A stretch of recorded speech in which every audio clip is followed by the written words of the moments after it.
the need for a translation program in India, which is not government managed. I mean, there do exist a few translation projects through the National Book Trust and Sahitya Academy, but a lot more needs to be done. Most countries around the world which popularize their literature do so by giving subsidies for translation costs. And this is why we end up reading a lot more. I mean, you know, that's how books are traveling. We read more German books now than we did 50 years ago, for instance. We read a lot many other European languages as well, because the translation subvention program in these countries are very strong. So Kannan will make a short presentation and invite a discussion at the end of his presentation for inputs from publishers and authors here, so that we can create an idea or a vision statement document that can help us design and perhaps, you know, even start looking at how something like this can be funded and who could fund it potentially, etc. So with that in mind, I'd like to invite Kannan to please tell us about his idea for this.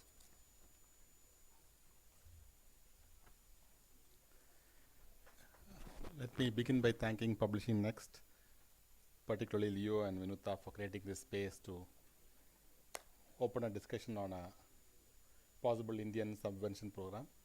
I think this will be of importance to many of us or all of us here. As I begin my presentation, please allow me to state a few truisms. I'm going to pretend it's a literary device to enrich this presentation, so you'll have to indulge with me for a few minutes. Publishing industry is undergoing the most sweeping changes since inception. Technology is penetrating and changing every aspect of publishing. Some may view these changes positively, and some others may cling on to nostalgia. Many might find themselves a space in the many shades of grey. But I think all of us will agree that these changes are defining and inevitable. New technologies have also made publishing more accessible to all. Therefore, the competition is already intense and probably will get more intense in the future.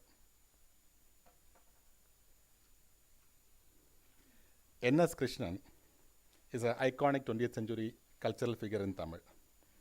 He was a humorist, a theatre artist, folk performer, singer, political activist, commentator, and many other things. He is also widely believed to be the forerunner and model for NGR, the movie superstar and many times Chief Minister of Tamil Nadu. Speaking of the competitive nature of Tamil movie industry, he once made a very insightful comment. In the present world, it could be extended to the entire gamut of the media, including publishing. NSK, as he is popularly known, pithily observed, in the movie industry, even when you sleep, you must keep shaking your legs, otherwise you will be presumed dead.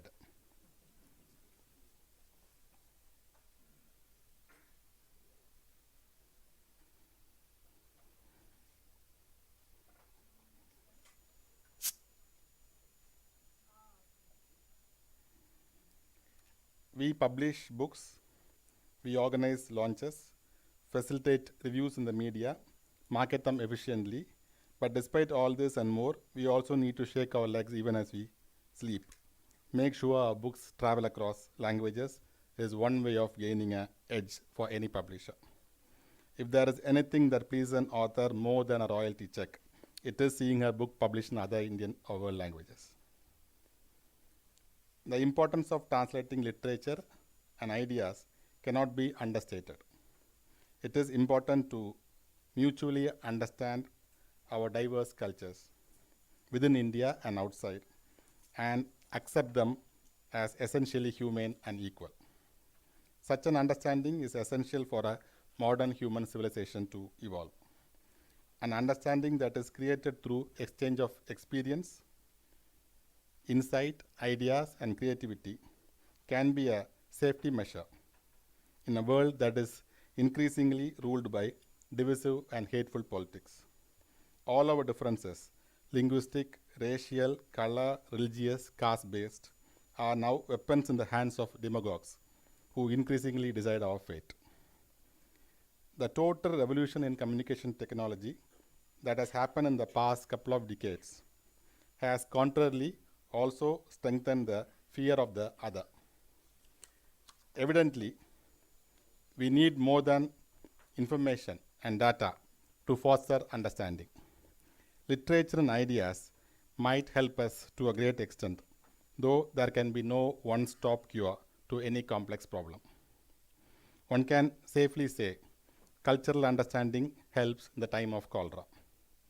It can create an oasis of acceptance in this divisive national and international politics. Literature exploring the human condition can be an antidote to what power politics always whips up as the hateful other. While billions of rupees are spent on building the muscles of our nation, while billions of dollars are spent on the muscles of our nation, very little is done to promote literature of Indian languages. When it comes to promoting Indian culture, literature ranks way below classical music and fine arts. To translate literature and ideas from Indian languages to other Indian and international languages, there is a need, I think, to set up an organization with a program to promote Indian writing, including Indian writing in English, an organization that is independent, efficient, sensitive, and driven by people with passion and commitment.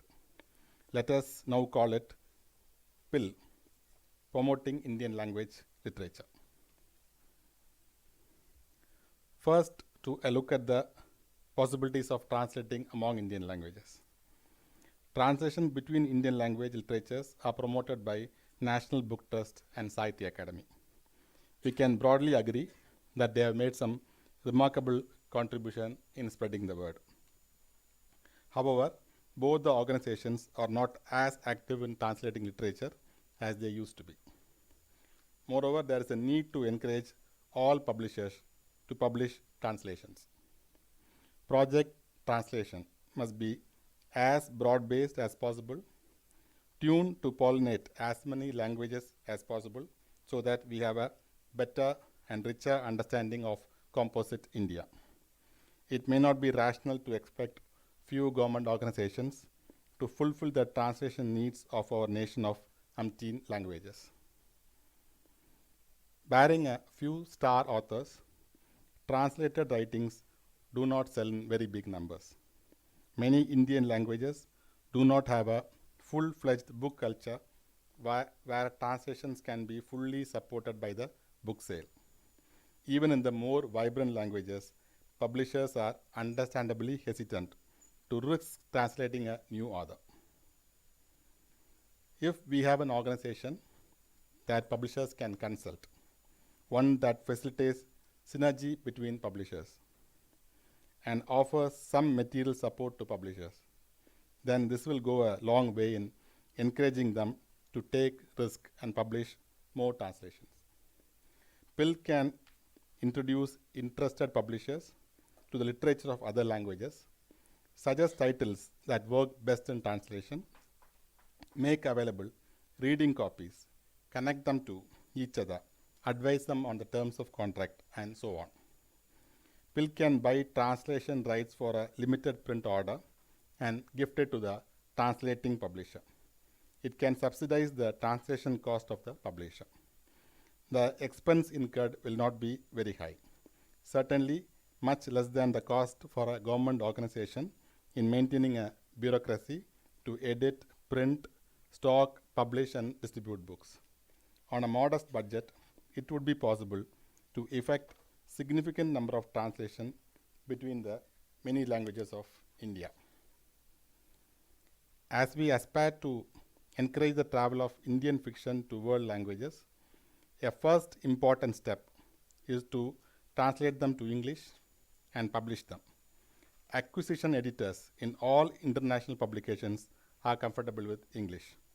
An Indian language book, after it is selected for publication by, say, a French publisher, may be directly translated from the source language to French. However, For the process of selection, a high quality, well edited English translation will be very helpful. This can also be achieved by a translation subvention program.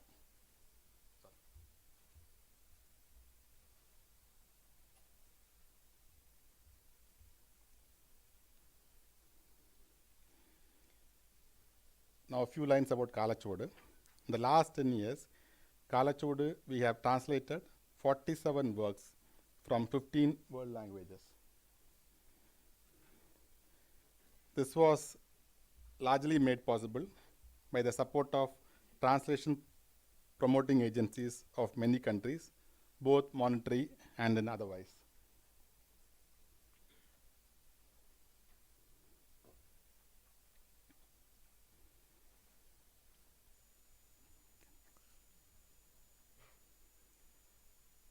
So we started translating in a significant way in 2003. And I went to Frankfurt on a program in 2007. So as that started yielding some results, from 2009-10 onwards, you can see that we are translating much more. And one important reason for this is that we got some support from the agencies of other countries, which I have shown earlier. Yeah. Yeah.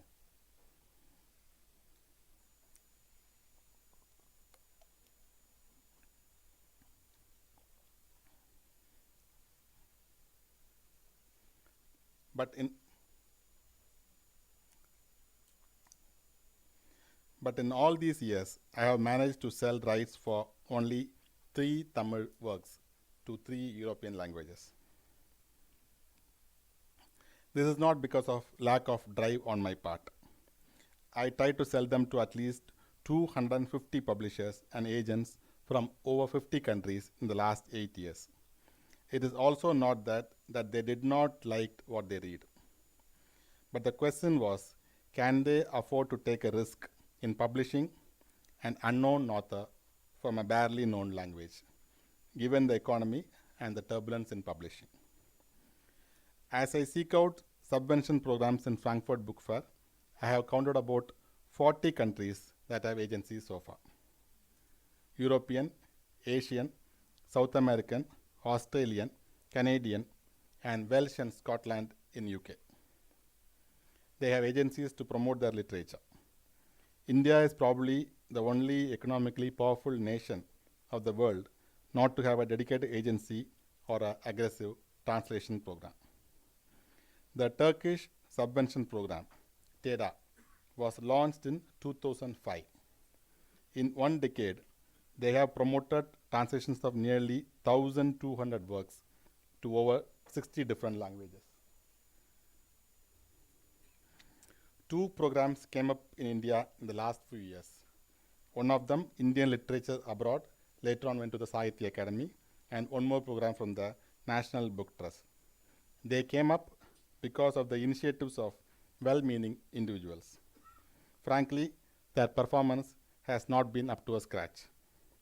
The rabbits always win everywhere except in fairy tales. I do not think any lethargic Indian government agency can do the job of promoting Indian writing to the world. They will not have the independence, efficiency, sensitivity, and flexibility. You cannot expect government officers posted to a position to have the passion required to drive this program. Without passion, we cannot promote our literature to the world. Miracles do happen, like the tenure of Nirmal Kandi Bhattacharjee and M.A. Sikandar as the directors of NBT. But miracles do not last, nor can we afford to wait for them. Allow me to translate a very moving experience from, narrate a very moving experience from Frankfurt. I have been visiting one literature promoting agency in Frankfurt for many years. It is represented in the international fairs mostly by girls in their 20s and 30s. Over the years, I have gotten to know some of them. I had scheduled a meeting with one of them, let us call her Maria, during the last Frankfurt Book Fair. We had met her a few times before. She is a live wire, eager, helpful, and ready to go beyond her brief if you tap her for information and suggestions. At our last meeting at about 5 in the evening, I found her very distracted, unable to focus. So I stopped my spiel and I asked her what is wrong. She stared blankly for a few moments and said, I came early, I had a very light breakfast, I didn't have my lunch, and I'm surviving on coffee since morning. So I asked her why. She said she had back-to-back meetings throughout the day. So would a 15-minute break for lunch really hurt? Her response was, I am here on public money and I have to give my best. It really brought tears to my eyes. We get to meet representatives of the Indian government organizations in Frankfurt. Let us just say the difference is really stark.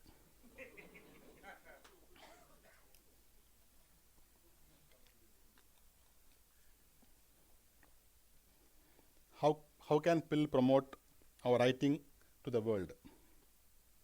PIL would participate in the leading book fairs of the world, spread the word. The small presses will be keener to publish translations more than corporate publishers. So a generous translation grant can do wonders. PIL can also make available English translations of important Indian writing to the acquisition editors of international publishers. Translators of Indian writings can be offered residency programs in India. When translated works of an Indian author are published in other countries, PIL can support the travel of the author to participate in book launches and readings. PIL can organize a publishers fellowship program for international publishers to bring them here and to familiarize them with the diversity and the richness of Indian publishing industry and our writing. There are many more possibilities, but I will stop here now so we have time for discussions.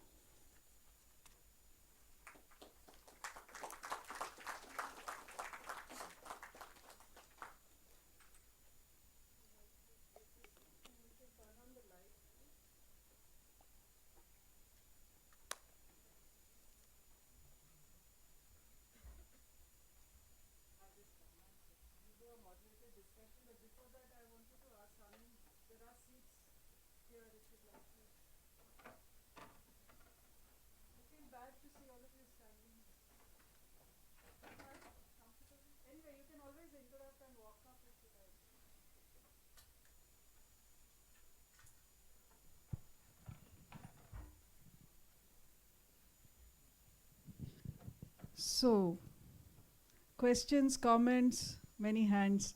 I'll just take her question. She was raising it first. Question or comment, I'm not sure, but the mic to the lady here, please.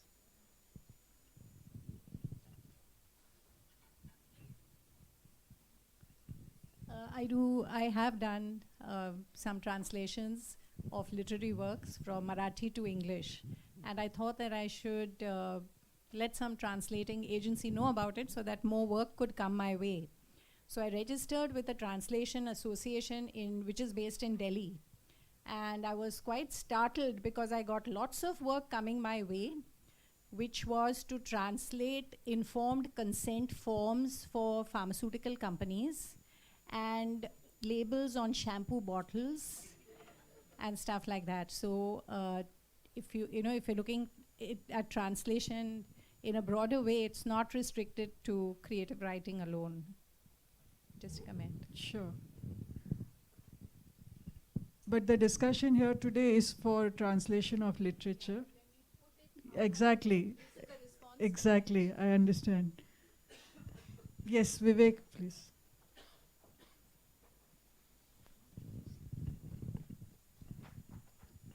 I had a question which also digresses a little bit slightly from literature, but this morning session and then this one, why is there no appetite for, non-literature and serious non-fiction or even management or academic works? Why is that? Since morning session, I've been seeing that being isolated. Is there a reason for it? Is there no market? Is there, so I'm in talk with some of the same agencies to try and bring their management books, which are originally in, for example, in German, to bring them into India. So why is there some hesitancy here? No, when I said literature, I did not mean to exclude non-fictions. That's why I also said ideas, which would, I didn't want to elaborate on research and so on.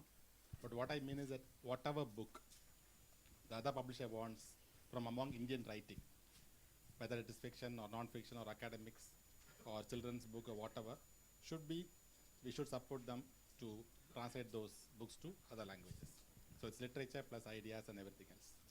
I'll just quickly add to the reason why, in my opinion, is that most of the translation subvention programs of other countries are designed around culture. They're seen as cultural activity, and I think the funding also comes from their cultural departments, and therefore they promote literary works rather than or education-related books. That's my experience with having known all these people. But if you do select, I have selected a book of philosophy or academics or anything from those languages, I think those agencies will continue to support despite whatever work that is.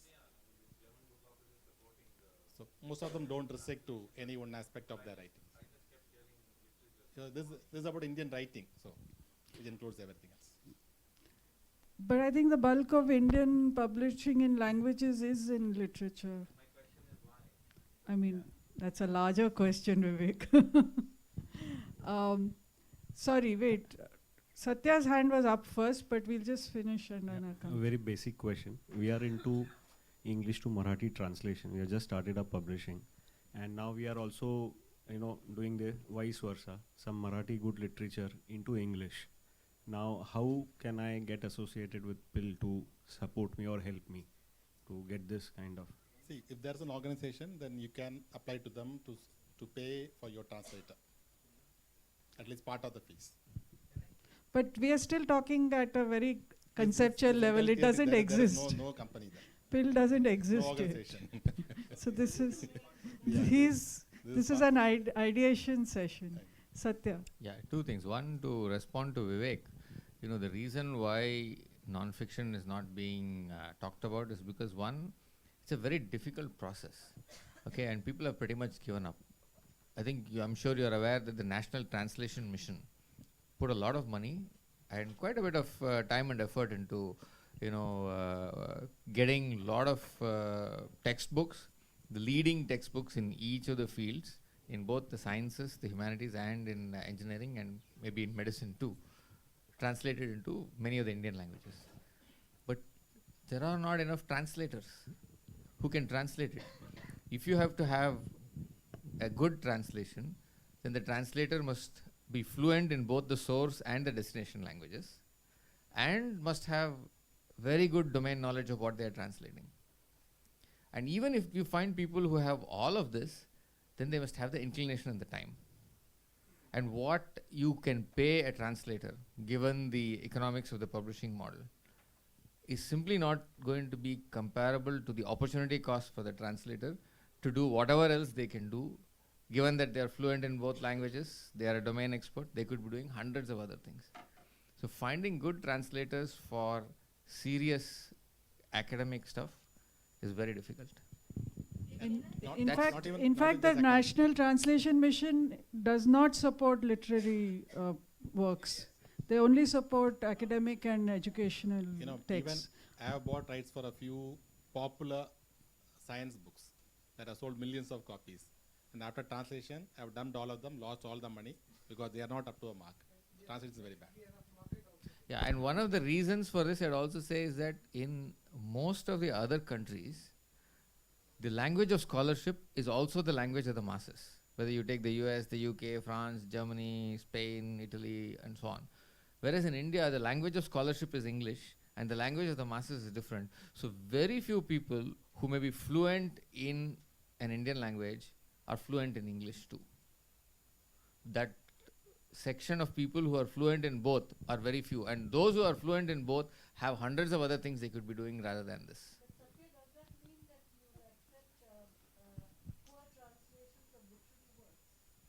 No. No, I'm saying no, literary works, people are doing it.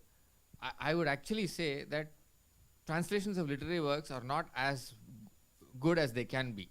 Okay, I am not sure if Kannan would agree with that or not.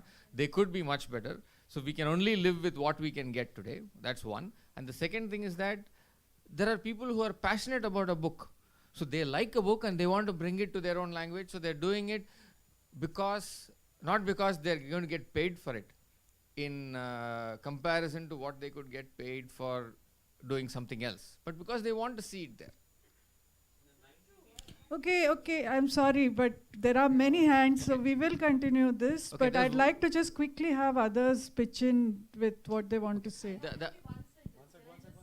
One second. The Satya? other thing that I wanted to ask Kannan was, how would you envisage funding such an organization? Who should fund it? Should it come from, say, a contribution from each publisher who's going to pay an annual contribution which creates this fund? Because you're saying it's clearly not supposed to be government funded.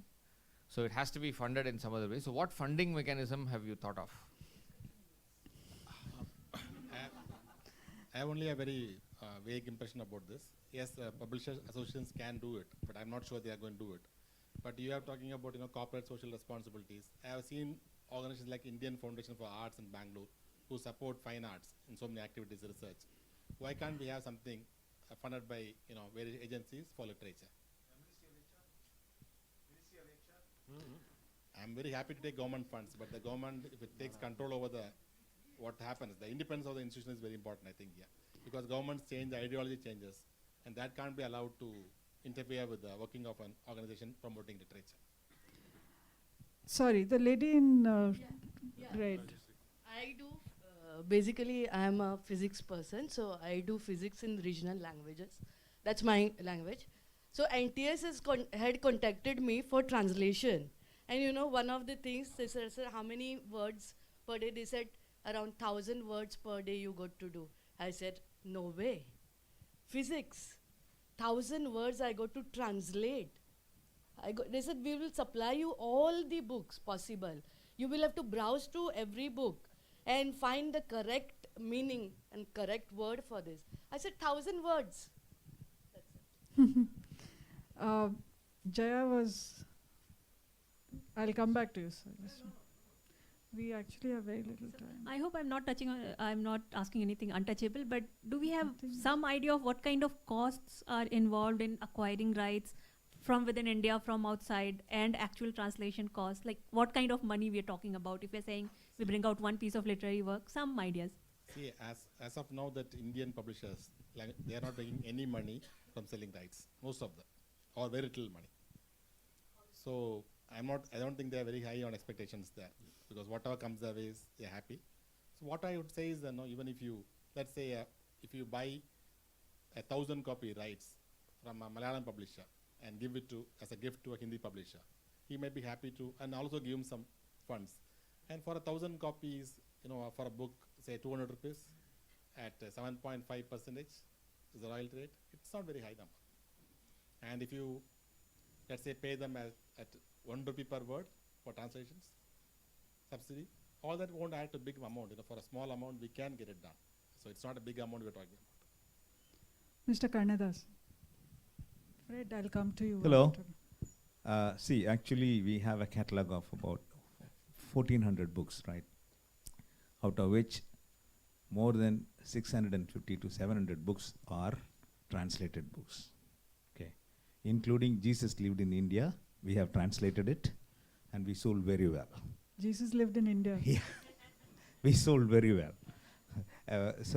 Same way, we have translated Osho, and we have about 80 or 90 books of Osho translated, doing very well.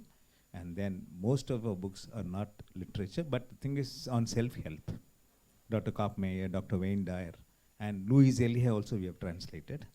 So the thing is, there is a bigger market because all those books which are not available in your mother tongue, please see that you get the rights for those books. We have published so many management books also to answer to his. And management books doesn't sell that way. Because our managements are totally very conventionally managed in Tamil Nadu, traditionally managed. So any kind of a new ideas, it takes time to penetrate. So the management books doesn't sell.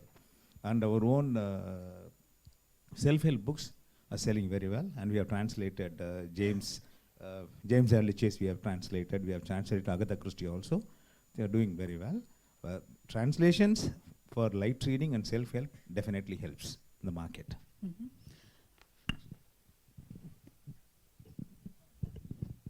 You know, we are looking at money which is always in short supply. I was wondering if we could look at some technical fix, just to share 2 or 3 very small bullet points. One thing is we took a children's book and we went online and thought of crowdsourcing it. So we asked people that we have this children's book written in English, can you translate it to Portuguese? So out of 24 stories, we managed to do 23. Now we are looking for an editor to bring it all together because we don't have the skills. In the university here, we've been trying to prevail on them that they have MA students who in different languages. These students are multilingual mostly, strong in one language, you know. If they can have a 6-month diploma program in translation studies, it gives them employability, it gives us affordability in that sense. Because as of now, the cost of translation is very high. Kannada, I can get a word translated for 75 paise or 1 rupee. But Spanish, it goes up to 6 rupees. So we need to look at some kind of technical solutions. I don't know if any of you all have seen the Wikipedia Translate tool. So if you know your domain in that sense, it's not the worst. It's not the worst. I've done it myself with knowing about 10% of Portuguese, you know, because we share a lot of Konkani Portuguese words in common. I translate from Portuguese into English. And of course, in Wikipedia, you have the safety net that if you make a mistake, someone else is going to correct you there. Because at the end of the day, we'll have to adopt some of these techniques. Otherwise, money is never going to come. 10 years down the line, we'll be talking the same thing. Okay, that is a wide, yeah.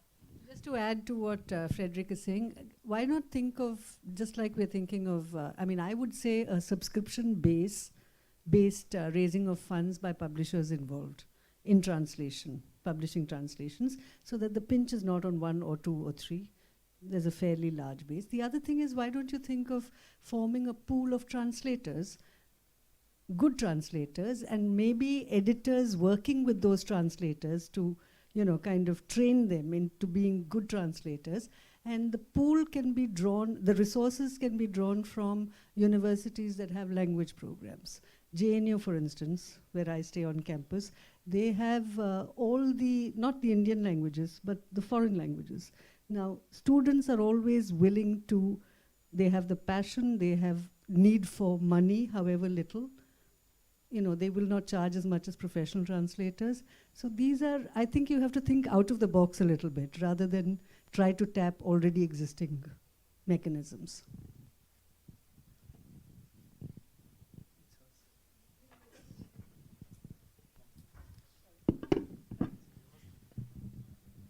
Who else has a question? If you could quickly put, Vidula, Venkatesh. Next. And I know. So, I just had a quick idea. Has anyone thought of crowdfunding for something like this? Pre-sell translated books, and if you reach the particular target, the money gets made available.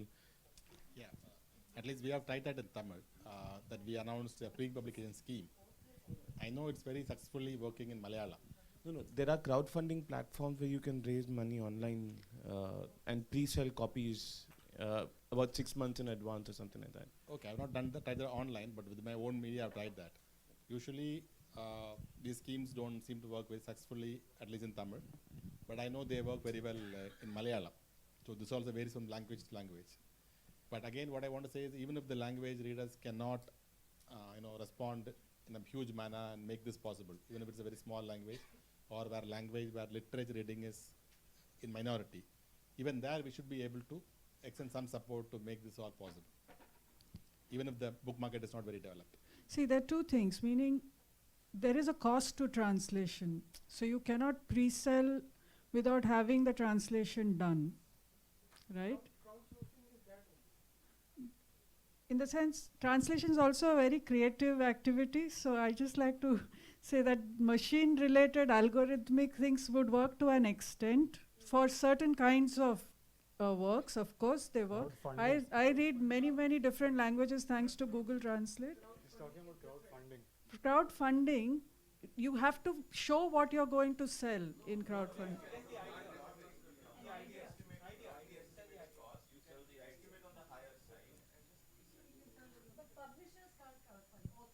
Authors can do that, yeah.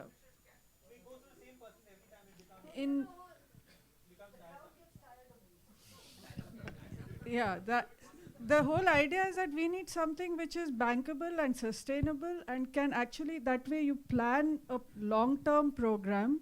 So ideas have to be from keeping a one-off project here and there which can, and it'll entirely depend, in crowdsourcing will depend on how much you can really attract the crowd. But what we are talking about is something much more sort of enduring, durable, very, very long-term and sustainable. Something that you can plan a long set of books that can go out, that can be supported. I mean, this is the only way it will work from a long-term perspective. That's my view, because I think these are exciting ideas and publishers are trying this out. Like Blaft has tried to do a science fiction anthology in translation through crowdfunding.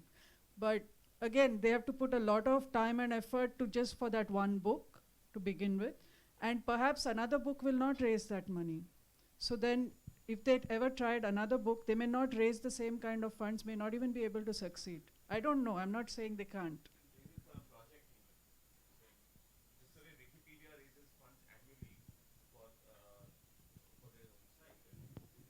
For the entire translation program, you mean? That's, yeah, that's perhaps the more practical thing to do than per book. Just 1 second. There was Vidula was waiting for the mic, and Venkatesh will come. And we'll only have.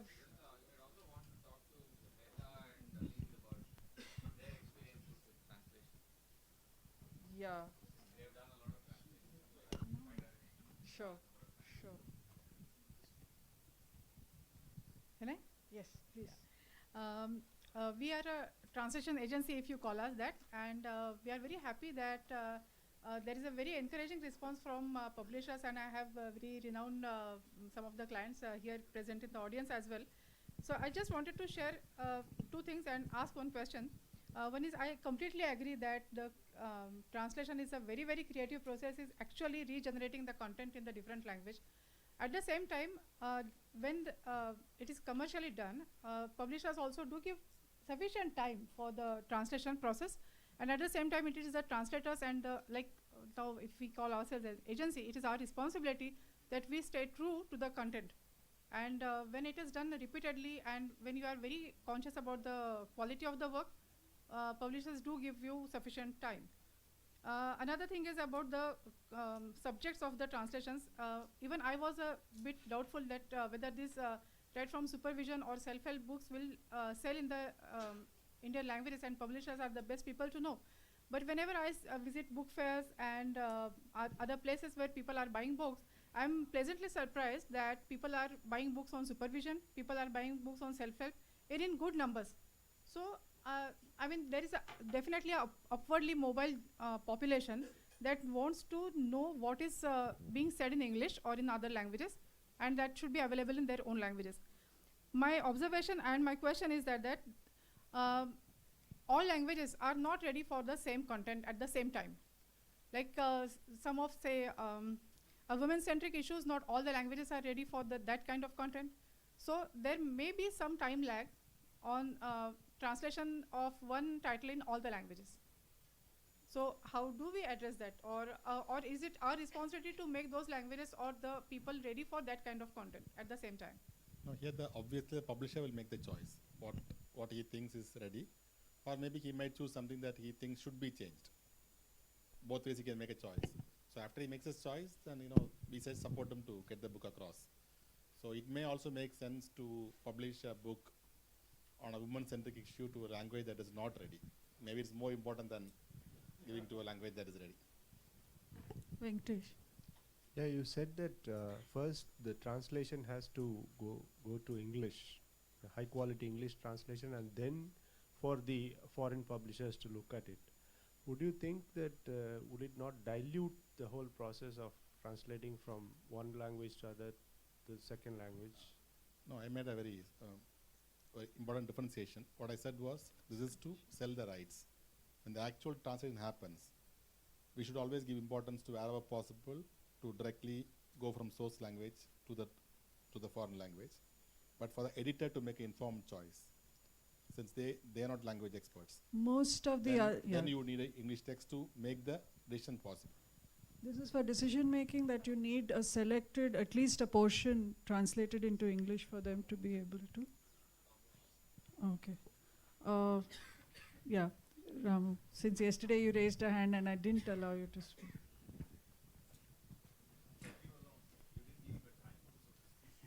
He's very upset with me, he won't come next year. So just one small input. This is to do with a very successful translation model, to call it, is the 60s and 70s in Indian theatre.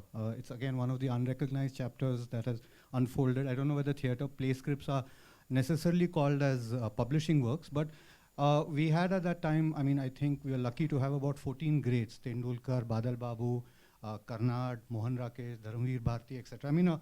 Sort of, the giants of Indian theatre. But what was happening very interestingly and is fantastic is that the works were getting translated simultaneously.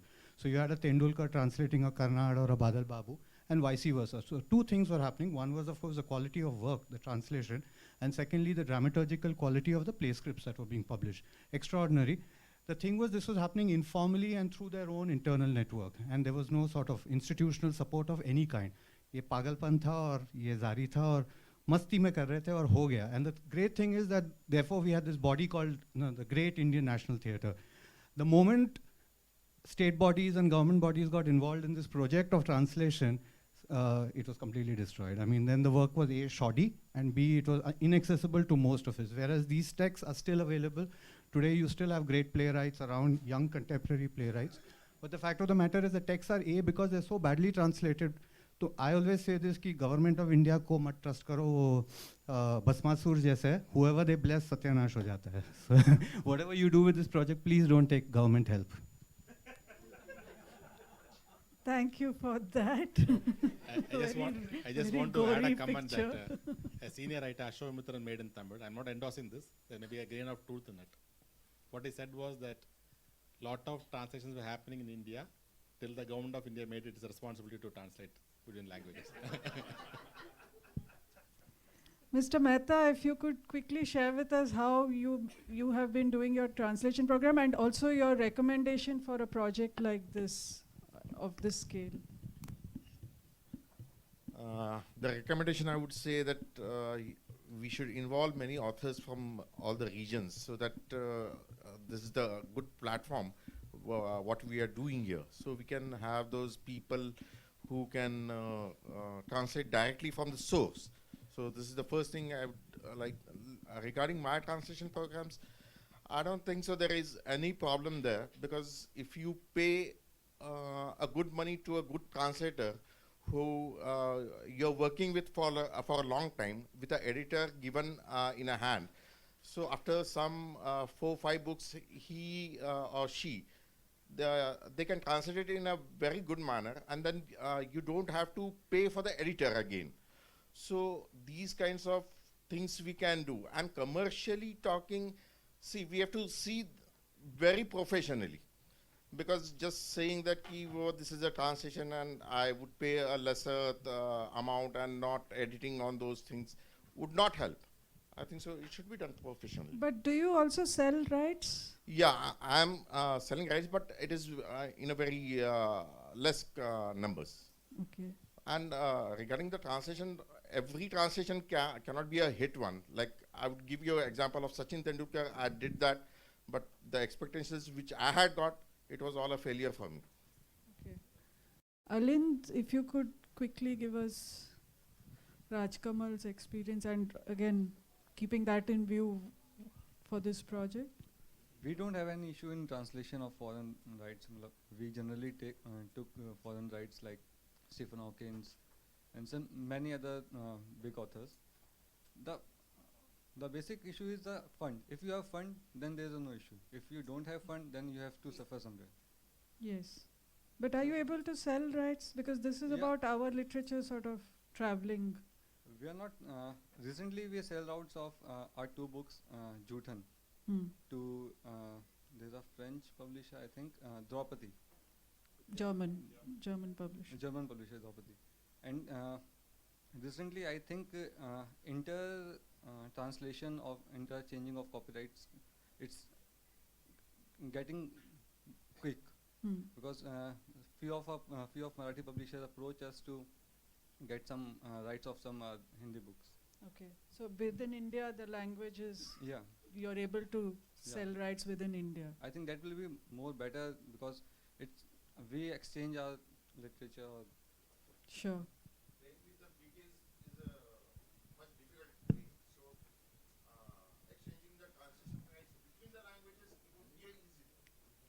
So I'm just going to throw this open, although we are really overshooting our time, but since everyone is interested in this conversation, how do you think something like this can be funded? I mean, one way is crowdfunding, but are there any ideas in the group if one were to set up an organization that would help give translation subsidies? How could we potentially fund it? Vivek, any ideas?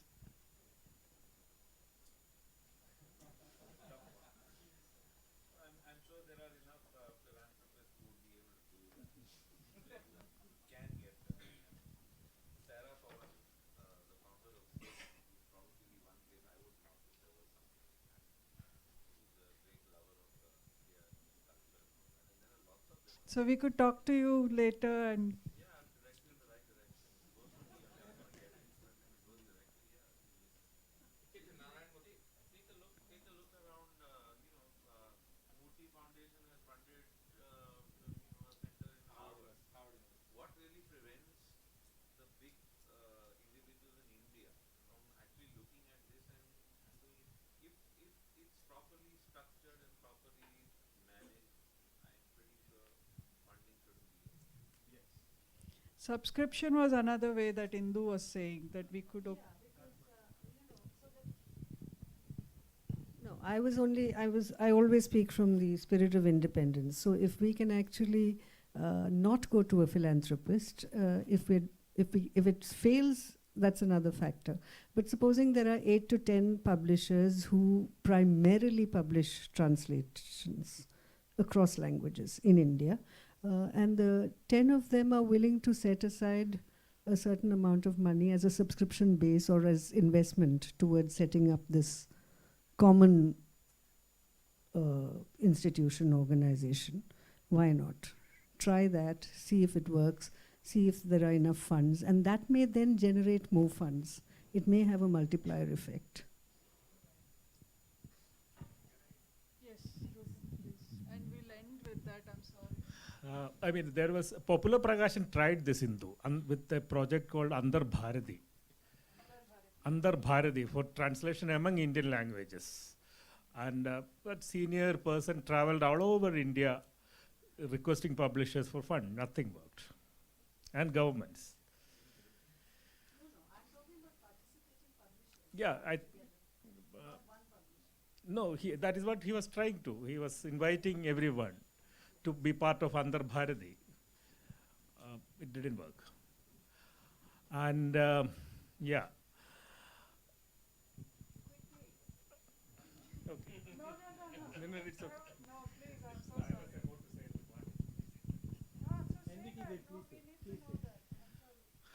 Yes, and government institutions, see, there were translations in India in independent movements time and all. It was on another spirit.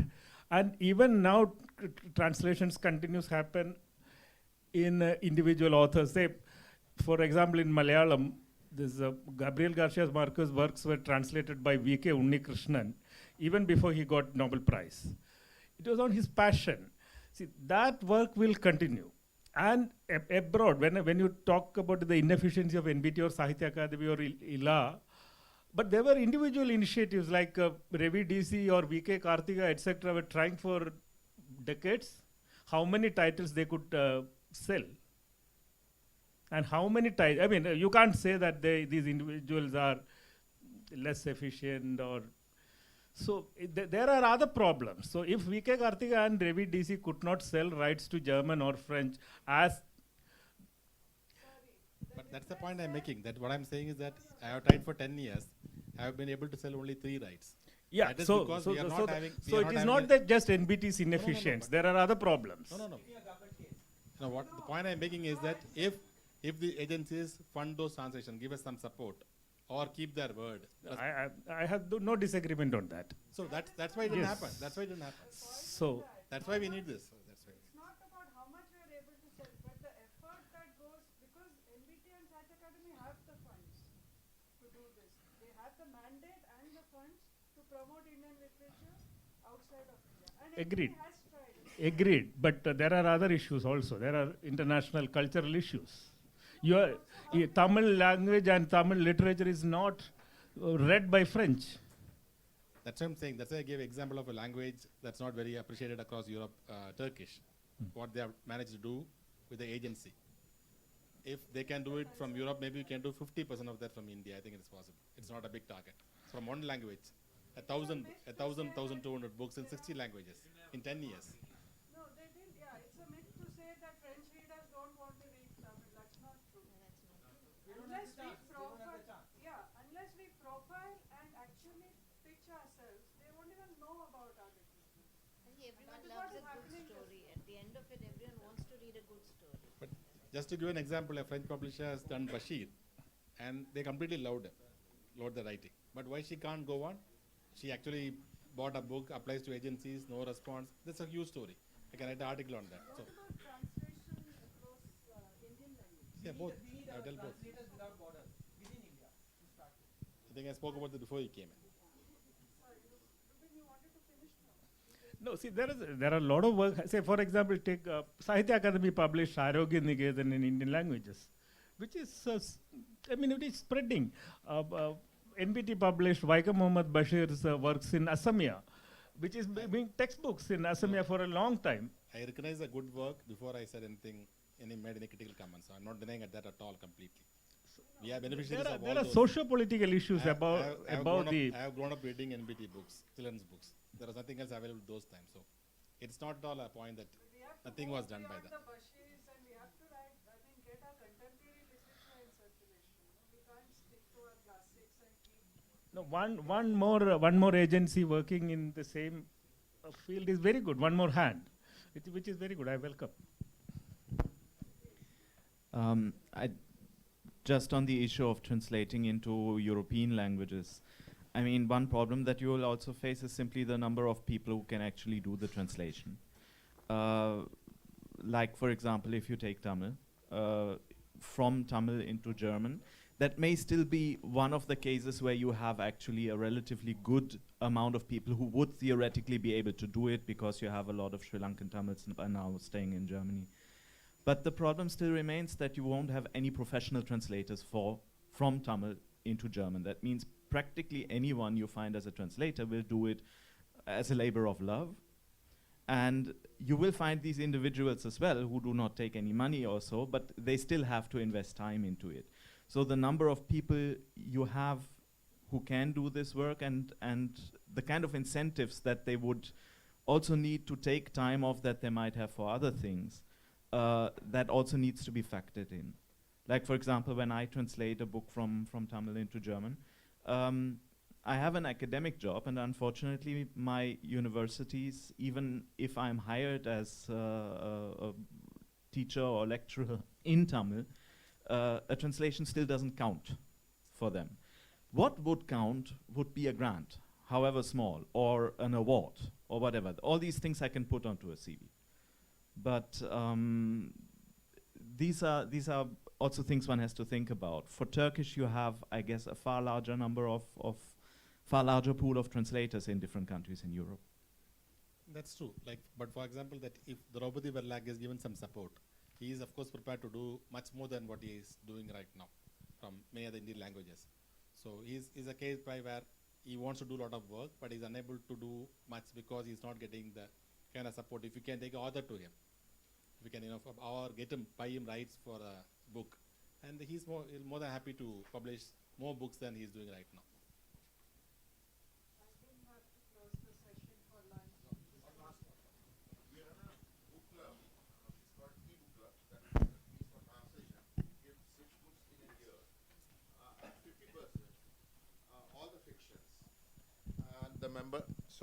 The membership is only 50 rupees per book club.